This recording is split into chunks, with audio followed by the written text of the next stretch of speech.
തീർച്ചയായിട്ടും ഇന്ന് പ്രതിപക്ഷത്തിന്റെ ചൂടറിഞ്ഞു ഭരണപക്ഷം എന്ന് തന്നെയാണ് എന്റെയും ടേക്ക്. യഥാർത്ഥത്തിൽ ഇന്ന് 10 വർഷത്തിനു ശേഷം പാർലമെന്റിൽ നമ്മൾ കണ്ടത് ഒരു പ്രതിപക്ഷ നേതാവിന്റെ കിരീടധാരണമാണ്.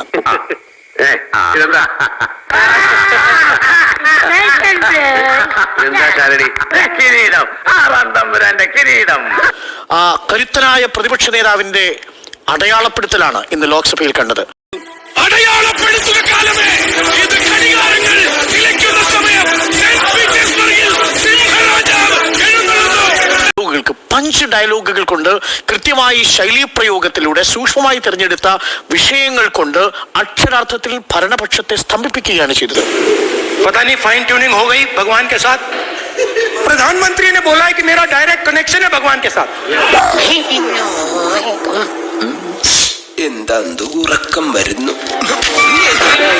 और हम सबको माननीय प्रधानमंत्री जी का सम्मान करना चाहिए. ये सदन में हमेशा उच्च कोटि की परंपरा मर्यादा रही है. ഒരു പണക്കാരനെ ബഹുമാനിക്കാൻ ശീലിക്കണോ? ബഹുമാനിക്കാൻ ശീലിക്കും. स्पीकर सर, मैं रिस्पेक्ट कर रहा हूँ. ये प्रधानमंत्री के शब्द हैं, मेरे शब्द नहीं है. ऑफ कोर्स ഞാൻ ഓർക്കുന്നു.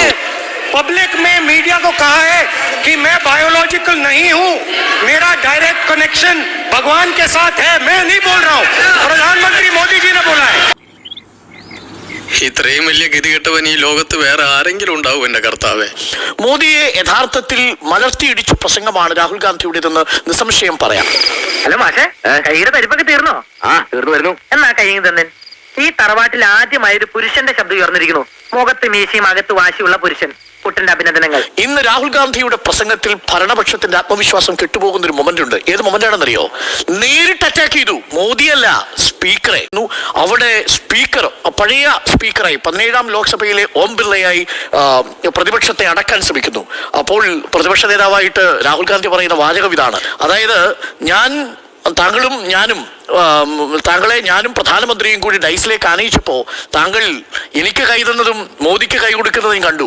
എനിക്ക് കൈ തന്നപ്പോൾ താങ്കൾ നിവർന്നു നിന്നും, മോദിക്ക് കൈ കൊടുത്തപ്പോൾ താങ്കൾ കുനിഞ്ഞു നിന്നും കൈ കൊടുത്തു. അത് താങ്കളുടെ വിധേയത്വം സൂചിപ്പിക്കുന്നു എന്ന രീതിയിൽ സംസാരിച്ചതോടുകൂടി സ്പീക്കർക്ക് അതിന് മറുപടി പറയേണ്ടി വന്നു. പ്രധാനമന്ത്രിക്ക് വഴങ്ങരുത് എന്ന സന്ദേശം രാഹുൽ സ്പീക്കർക്ക് നൽകി. And when Modi ji shook your hand, you bowed down and shook his hand. ഒരു കയ്യബദ്ധം നാട്ടിക്കരുത്. സ്പീക്കർ പറഞ്ഞതെന്താ? ഞാൻ പ്രായമുള്ളവരെ ബഹുമാനിക്കും. അപ്പോഴാണ് വീണ്ടും അതെന്റെ സംസ്കാരമാണ് എന്ന് പറയുമ്പോൾ വീണ്ടും രാഹുൽ ഗാന്ധി പറയുന്നത് ഈ സഭയിൽ പ്രായമായവരെന്നോ പ്രായം കുറഞ്ഞവരെന്നോ ഒന്നുമില്ല. ഈ സഭയിൽ അങ്ങാണ് നാഥൻ. ആ ചെയറിനെയാണ് നമ്മൾ ബഹുമാനിക്കേണ്ടത്. അങ്ങ് ആരുടെ മുന്നിലും കുനിയരുത് എന്ന് പറഞ്ഞതോടുകൂടി ആത്മവിശ്വാസം നഷ്ടപ്പെട്ട ഒരു സ്പീക്കർ. എന്ത് ചെയ്യാനാണ്? ഞാൻ ഇങ്ങനെ ദുരന്തനായി പോയി. ഇന്നത്തെ പ്രസംഗത്തിൽ ഒരു 7ഓളം വിഷയങ്ങൾ പ്രധാനമായിട്ടും രാഹുൽ ഗാന്ധി ഉപയോഗിച്ചിട്ടുണ്ട്. രാഹുൽ ഗാന്ധി അവതരിപ്പിക്കാൻ ശ്രമിച്ചിട്ടുണ്ട്.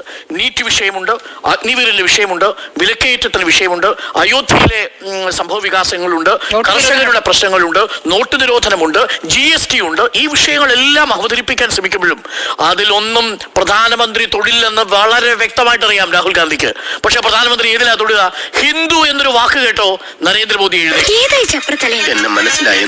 ആ സമയത്തും നരേന്ദ്രമോദിക്ക് എഴുന്നേക്കേണ്ടി വരുന്നു. എന്നിട്ട് നരേന്ദ്രമോദി എഴുന്നേറ്റ് പറയുന്നുണ്ട്, പ്രതിപക്ഷ നേതാവിനെ വളരെ ഗൗരവത്തോടു കൂടി കാണാനാണ് എന്റെ ജനാധിപത്യം എന്നെ പഠിപ്പിച്ചിരിക്കുന്നത്.